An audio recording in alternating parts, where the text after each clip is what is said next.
आबिद सीधा सादा देहाती लड़का था। वो मेरे भाई मुनीर के साथ पढ़ता था। उसका घर शहर से काफी दूर था और कॉलेज आने के लिए उसको देहात से कई मील का सफर साइकिल पर तय करना पड़ता। यूं सुबह का आया, कहीं शाम ढले घर पहुंच पाता। एक रोज भाई ने आबिद को मशवरा दिया कि वो अपनी साइकिल हमारे घर छोड़ जाया करे। वापसी पर वैगन अड्डे तक मुनीर उसको छोड़ दिया करेगा। तब उसने भैया को बताया कि वो एक गरीब घराने का चश्मो चराग है। उसके वालिद रोज वैगन का किराया नहीं भर सकते, तभी वो 1.5 घंटे का सफर साइकिल पर तय करके आता है। मुनीर ने यह बात अब्बू जान को बताई। वो बोले, बेटा आबिद से कहो कि वो अपने तालीमी अखराजात हमसे ले लिया करे। आबिद ने इस बात से इत्तफाक नहीं किया, बल्कि ये ख्वाहिश जाहिर की कि अगर उसको शाम की जुज़ वक्ती नौकरी मिल जाए तो वो शहर में रहकर अपनी तालीम पूरी कर सकेगा और कुछ रकम अपने बूढ़े बाप को भी इलाज के लिए भिजवा सकेगा। उन दिनों हमें ड्राइवर की अशद ज़रूरत थी। वालिद साहब ने आबिद को बुलवाया और कहा कि अगर वो ड्राइविंग जानता है तो उसको नौकरी पर रख लिया जाएगा। इस तरह उसकी रहाइश का भी इंतज़ाम हो जाएगा और जुज़ वक्ती मुलाजमत का भी। आबिद ने यह पेशकश कबूल कर ली। वालिद साहब ने उसकी रहाइश का बंदोबस्त अपनी रहाइश के नज़दीक कर दिया। इस तरह जो तनख्वाह मिलती वो अपने वालदैन को दे देता था। ज़ाती अखराजात की मद में बहुत मामूली रकम अपने पास रखता। मुनीर ने कॉलेज के लड़कों से उस अमर को पोशीदा रखा हुआ था कि आबिद उसके घर में ड्राइवर है। यही जाहिर किया कि दोनों दोस्त हैं। दोनों सुबह कॉलेज जाते और साथ वापस आते। खाना खाने के बाद आबिद हमारे घर की ड्राइवरी के फराइज संभाल लेता। कभी हमको बाजार जाना होता या अम्मी जान को रिश्तेदारों की तरफ या डॉक्टर के पास, गर्ज आबिद ही हमें हर जगह ले जाता था। वालिद के पास अपनी गाड़ी थी और ये छोटी गाड़ी उन्होंने हमारे लिए रखी हुई थी। आबिद की वजह से हम खवातीन खाना को बाहर आने जाने में बहुत सहूलत हो गई, वरना मुनीर के तरले और मिन्नतें करना पड़ती थी। उसका मूड होता तो ले जाता, वरना कह देता कि मुझे पढ़ाई करना है, टैक्सी पर जहां जाना है चली जाओ। आबिद के जुज़वक्ती ड्राइवर हो जाने से हम बहनें और अम्मी बहुत खुश थीं। अब तो आने जाने घूमने फिरने की आरामदेह सहूलत मुयस्सर आ गई थी। तभी हम सभी उसका ख्याल रखते, नाश्ता और खाना वक्त पर दे दिया जाता। यहाँ तक अम्मी उसके कपड़े भी मुलाजमा से धुलवा रखती। कोई नहीं कह सकता था कि आबिद इस घर का मुलाजिम है। यूं भी वो खूबरू और सेहतमंद देहाती लड़का था। अच्छे और उजले लिबास में मुलाजिम नहीं, बल्कि मुनीर जैसा ही लगता था। आबिद में एक गुण बहुत अच्छा था कि वो ईमानदार था और दूसरी खूबी ये थी कि अपनी हद पहचानता था। उंगली 2 पहुंचा पकड़ ले, ऐसी बात उसमें न थी। बेशक वालिद साहब ने उसको घर के एक फर्द जैसा समझा, लेकिन वो खुद को उसी मकाम पर ही रखता था कि जिस पर वो था। आबिद को खूब एहसास था कि वो मुलाजिम है, तभी वो फर्ज शनास भी था। किसी को उसने शिकायत का मौका न दिया और हमारे घर के हर फर्द की नज़रों में हर दिल अजीज हो गया। वो मुजफ्फरगढ़ का रहने वाला था और हम मुल्तान में रहते थे। एक बार एक अजीज की शादी में मुजफ्फरगढ़ जाना था। वालिद और भाई एक गाड़ी में थे और जिस गाड़ी में हम खवातीन थीं उसको वो ही ड्राइव कर रहा था। रास्ते में अम्मी ने सवाल किया, आबिद तुम्हारा घर भी तो मुजफ्फरगढ़ में है, कभी हमको अपने घर ले चलो, तुम्हारी वालदा से मुलाकात हो जाएगी। अम्मा जी जरूर चलिएगा, मेरी माँ आपसे मिलकर बहुत खुश होंगी। उस रोज हम जा न सके। वालदा बोली, बेटा आज तुम्हारी अम्मी से नहीं मिल सकते, रात हो गई है, फिर कभी सही। मुल्तान कौन सा दूर है? मेरा घर मुजफ्फरगढ़ शहर में नहीं है अम्मा जी, आगे देहात में है। किसी रोज आप सुबह के वक्त फुर्सत से आइएगा। रास्ता कच्चा है, इस वक्त देहात में गाड़ी ले जाना मुनासिब भी नहीं है। उसी दिन से आबिद का घर देखने का शौक मेरे दिल में समा गया। अब अक्सर मैं उसको कहती, अपने घर कब ले चलोगे? और वो जवाब देता, जब अम्मा जी कहेंगी। अम्मा जी नहीं जाएंगी, वो तो इस बात को भूल भी चुकी होंगी। तुम मुझको ले चलो, मैं तुम्हारा देहात देखूंगी।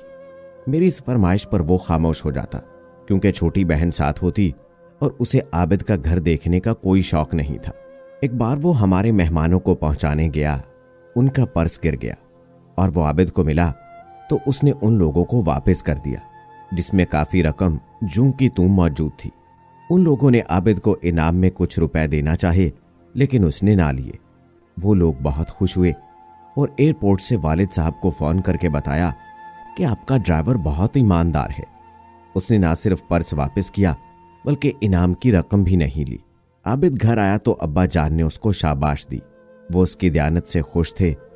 उस दिन के बाद उन्होंने आबिद को वाकई बेटा समझ लिया। हर तरह से उस पर भरोसा करने लगे।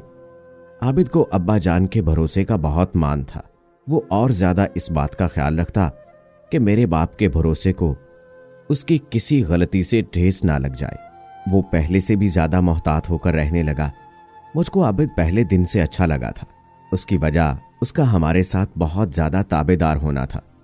हर बात पर कहता, जी बीबी ठीक है, कभी बहानेबाजी से काम ना लिया। एक बार मुझे शरारत सूझी और उसको एक खत लिख दिया। खत में कुछ नासमझी की बातें भी लिखी थीं। उसने खामोशी से खत ले लिया मगर जवाब ना दिया।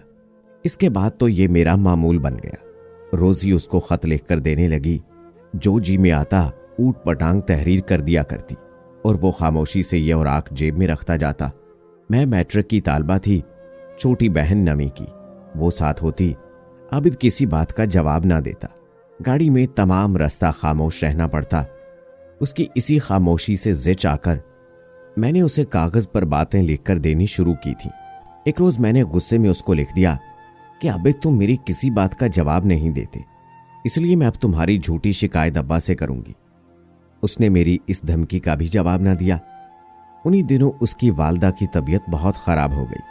उसने अम्मी से कहा कि वो गांव जाना चाहता है ताकि मां को देख सके। अम्मी ने इजाजत दे दी। कहा अगर मेरी तबीयत अच्छी होती मैं भी उनकी अयादत को चलती, लेकिन अब मैं नहीं जा सकती। इस पर मैं बोली, अम्मी जान, भाई मुनीर और मैं क्यों ना आबिद के घर चले जाएं, उनकी अम्मी को भी देख लेंगे। हमारी गाड़ी होगी, हो सकता है कि उनको इलाज के लिए शहर लाने की जरूरत हो। अम्मी बोली, हाँ चली जाओ। मुनीर से कहती हूं कि गाड़ी ले जाए। छोटी बहन ने मेरे साथ जाने से इनकार किया तो अम्मी ने आया अम्मा को साथ भेज दिया। उस रोज मैं बहुत खुश थी कि आबिद का गांव देखने जा रही थी। गाड़ी में तो हम आध घंटे में वहां पहुंच गए। मैंने आबिद की मां को तसव्वुर से भी बढ़कर खुश अखलाक पाया। वो हमसे मिलकर खुश थीं। कहती थीं, बेटी तुमने यहां आकर हम गरीबों की शान बढ़ाई है। कर्ज उन लोगों ने अपनी हैसियत से बढ़कर खातिर मदारत की। उनका बस चलता तो तख्ते ताउस ही लाकर हमारे बैठने को फर्श कर देते। आबिद के वालिद की थोड़ी सी जमीन थी जिसकी काश्त पर उनका गुजारा था। मकान कच्चा पक्का सा बना हुआ था। सबसे अलग थलग बने हुए उस घर में नीम के दरख्त तले कुछ देर मैंने आबिद की बहनों से बातें की। उधर ही आबिद का कमरा बना था जिसके आगे बरामदा नहीं था, लेकिन पहलू में एक कुआं बना हुआ था। आबिद ने मुनीर भाई को मना लिया कि आज रात रह जाएं। सुबह तक माँ जी की तबीयत संभली रही तो उनको शहर ना ले जाएंगे और हम सब मुल्तान वापस हो लेंगे। फिर उस रात बहुत जल्द ठंडी हवा में सभी को नींद आ गई, मगर मैं जाग रही थी। कोई आधी रात का वक्त होगा। हर किसी को सोता पाकर दबे कदमों उठी, सेहन में आई। कदम खुद ब खुद आबिद के कमरे की जानिब उठने लगे। छोटे से बाग को पार किया तो वो अपने कमरे के बाहर खुले आसमान तले चारपाई पर लेटा नजर आया। तभी मेरे कदमों की आहट पर उठ बैठा, गोया कि वो भी अभी तक जाग रहा था। क्या उसको मेरे आने का इंतजार था? क्या उसकी छठी हिस्स कह रही थी कि मैं आऊंगी? उसके कोठड़ी नुमा कमरे में दिया जल रहा था। मुझे आता देखकर वो कमरे में चला गया। मैं भी उसके पीछे गई। कोने में एक मेज कुर्सी पड़ी थी जिस पर किताबें और कापियां रखी हुई थीं। दीवार के ताकचे में दिया रोशन था जिसकी रोशनी पीली और मध्यम थी। मुझको अपने अकब में देखकर वो घबराया। इस वक्त तुम इधर क्यों आ गई हो? तुम्हारे दीदार के लिए, मैंने शरारत से कहा। मगर दीदार के लिए यह वक्त मुनासिब नहीं है। इससे पहले कि मैं कुछ कहती वो बोला, देखो तानिया, तुम रोज ही अपने घर पर मेरा दीदार कर लेती हो, फिर यहां आने और रुस्वा होने का सामान क्यों किया? तुमसे कुछ जरूरी बात कहनी थी। तमाम बातें लिख दी हैं और क्या बातें बाकी रह गई हैं? तानिया, तुमने मुझे इतने तवील खत लिखे हैं और ऐसी बातें उनमें लिख दी हैं कि किसी को इल्म हो जाता तो मैं शर्म के मारे मर ही जाता। मुझको अब तक मौका ना मिला कि तुमसे बात करूं। अगर तुम्हारे वालिद या मुनीर को इल्म हो जाए मैं तो जिंदा ही मर जाऊंगा। जो मुझ पर इस कदर भरोसा करते हैं, सोचो तो उनको कितना सदमा होगा। तुमको उनकी इज्जत की परवाह ना सही, मुझको तो अपने मोहसनों की परवाह है। हाथ जोड़कर कहता हूं तानिया, अब मुझको ये रोज रोज के खत लिखना बंद कर दो। अब आइंदा ऐसी गलती कभी ना करना।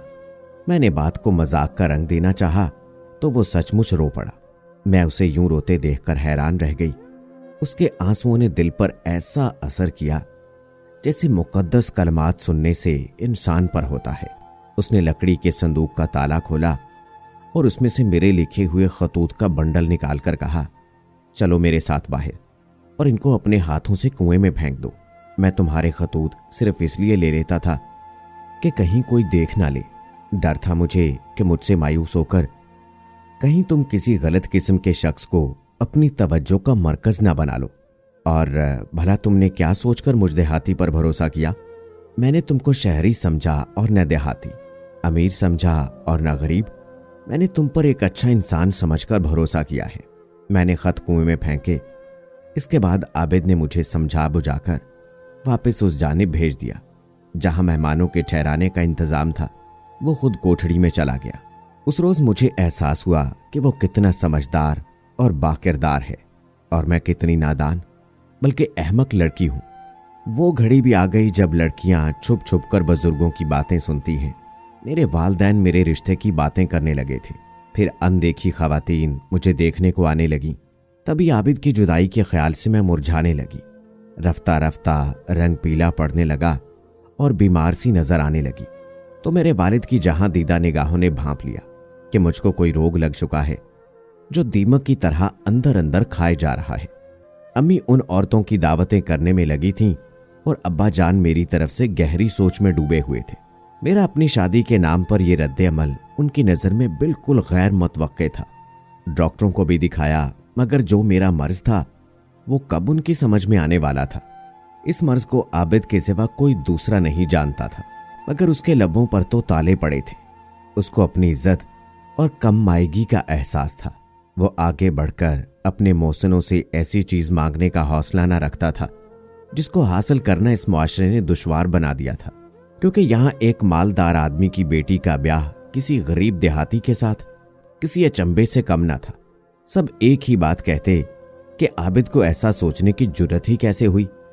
बिलाखिर अम्मी को एक लड़का पसंद आ गया और मंगनी की तैयारियां शुरू हो गईं। उन्होंने मेरी आरज़दा दिली और पजमर्दगी को भी नजरअंदाज कर दिया। ये सोचकर कहा शादी के बाद तानिया ठीक हो जाएगी, मगर मेरा मर्ज लादवा था। बीमार पड़ गई।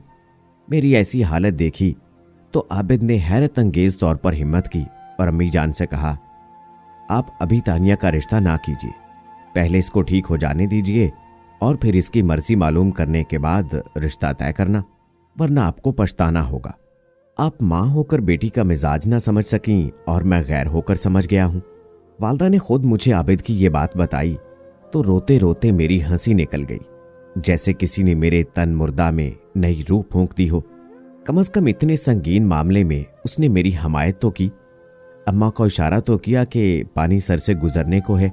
माँ ने मुझसे पूछा, क्या तू शादी से खुश नहीं है?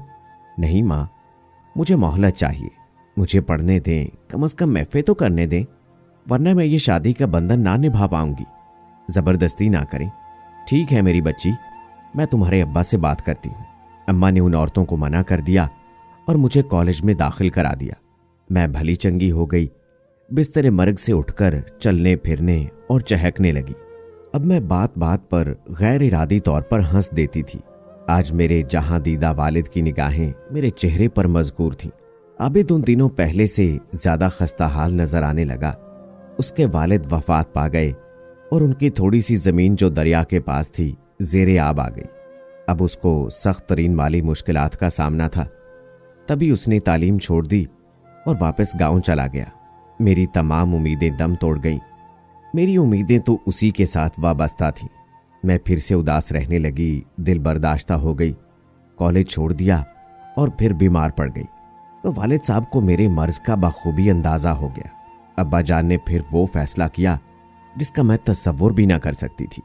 उन्होंने आबिद की दरिया बुर्द जमीन खरीद ली, जिसको कोई ऐसे हालात में खरीदने पर राजी ना था, क्योंकि जो जमीन दरिया निगल ले मुश्किल है कि कभी वापस दे, या फिर 10 बरस बाद बाहर निकाल दे, या कि 20 बरस बाद। ये दरिया की मर्जी। आबिद को रकम की अशद जरूरत थी। वो हैरान था कि अब्बा जी ये घाटे का सौदा क्यों कर रहे थे। तब उसको मेरे वालिद ने कहा, मैंने तुमको बेटा बनाया है, मुनीर मजीद तालीम के लिए विलायत जा रहा है और तुम मेरे दूसरे बेटे हो। महज गुर्बत की वजह से तालीम छोड़ दी है। ये तुम्हारी जमीन मैंने तुम्हारे लिए खरीदी है, रकम तुम लो और तालीम पूरी कर लो। कर्ज समझा बुझाकर अब्बा जान ने उसको दोबारा कॉलेज भेज दिया और उसकी वालदा और बहनों को भी खर्चा भिजवाने लगे। खुदा की कुदरत, जो ही आबिद ने तालीम मुकम्मल की, दरिया भी उतर गया। उसकी बुर्द जमीन वापस निकल आई। वालिद ने जमीन उसकी तहवील में दे दी कि अब ये ज्यादा कीमती और जरखेज हो चुकी है, इसको काश्त के लिए किसी को दे दो या खुद काश्त करो। उसने कहा कि मैं शहर में जनरल स्टोर खोलना चाहता हूं। ठीक है, ऐसा ही करते हैं। वालिद ने आबिद को जनरल स्टोर खोल दिया और जमीन आबिद को लौटा दी, मगर रकम ना ली। कहा कि रकम तुम पर मेरा कर्ज हंसना है, जब किसी काबिल हो जाओ लौटा देना। दरअसल वो इस हीरे को जांच परख चुके थे। मैंने ग्रेजुएशन मुकम्मल कर लिया। उधर आबिद ने अपने जनरल स्टोर को जमा लिया और खूब कमाई होने लगी। जो रकम जमीनों से मिलती वो भी बैंक में जमा कर लेते। इस तरह आबिद अपने पैरों पर खड़ा हो गया। 2 साल बाद भाई मुनीर लौटे तो आबिद के माली हालात सुधर गए थे। वो बहुत खुश हुए। अब घर में फिर से बच्चों की शादी की बातें चली। मुनीर ने कहा कि पहले तानिया की शादी होगी, फिर मेरी बात करना। अम्मी बोली, बेटियों के रिश्ते जल्द नहीं मिलते, तुम अपनी बात करने दो। भाई न माना। वालिद मगर तय कर चुके थे कि वो मुझको महफूज और शरीफ शख्स के हाथों में सौंपेंगे। जब रिश्तों की तलाश चली, अब्बा ने वाजे कर दिया कि तानिया का रिश्ता तलाश करने की जरूरत नहीं है, रिश्ता घर में मौजूद है और मैं इसकी शादी आबिद से तय करने की सोच चुका हूं। तानिया को एतराज ना हो तो किसी दूसरे को एतराज करने की भी जरूरत नहीं है। मेरे तो दिल की मुराद बर आई थी। वालिद साहब ने बरसों आबिद के किरदार का मुतालिया किया था और वो इस नतीजे पर पहुंच चुके थे कि ये देहाती लड़का, जिसको हमारे मिलने वाले और रिश्तेदार हमारा ड्राइवर समझते थे, वो किस कदर साहिबे सरवत है, क्योंकि उसके पास दयानतदारी, शराफत और जहानत है। वो पढ़ा लिखा भी है और गुर्बत इसकी मजबूरियां भी हैं, जिसकी आग में जलकर इंसान कुंदन बनता है। उन्होंने अम्मी से कहा, किसी मालदार दामाद की मुझे आरजू नहीं है, मेरे लिए आबिद उनसे बेहतर है। अब्बा जान ने मेरे लिए जो फैसला किया, उनका एहसान तो मैं उम्र भर ना भुला सकूंगी, क्योंकि जिस आबिद को मैंने उसकी सादगी, दयानत और खरेपन की वजह से चाहा, उसने मुझे कभी तकलीफ ना दी। आज उसकी जमीन का मोल करोड़ों में है। किसी शय की हमारे पास कमी नहीं। भला हो मेरे वालिद का, जिन्होंने दौलत पर शराफत और लियाकत को तरजीह दी। तो दोस्तों, ये थी तानिया और आबिद की प्यार की कहानी। इसमें कोई दो राय नहीं कि आबिद जैसे अच्छे लड़के आज भी मौजूद हैं, जो अपने मोहसिनों की इज्जत रखते हैं। फिर अल्लाह भी उनके नसीब ऐसे खोल देता है, रोजी रिस्क में भी इजाफा फरमाता है और मोहब्बतें भी नसीब होती हैं। दोस्तों, कैसी लगी हमारी आज की कहानी? उम्मीद करता हूं कि आपको पसंद आई होगी। आज की इस वीडियो के बारे में अपनी राय कमेंट बॉक्स में जरूर दीजिएगा। मजीद ऐसी वीडियोस देखने के लिए मेरे चैनल को सब्सक्राइब करें। अगली वीडियो तक अपने दोस्त राव कमर रिजवान को इजाजत दें। अल्लाह हाफिज।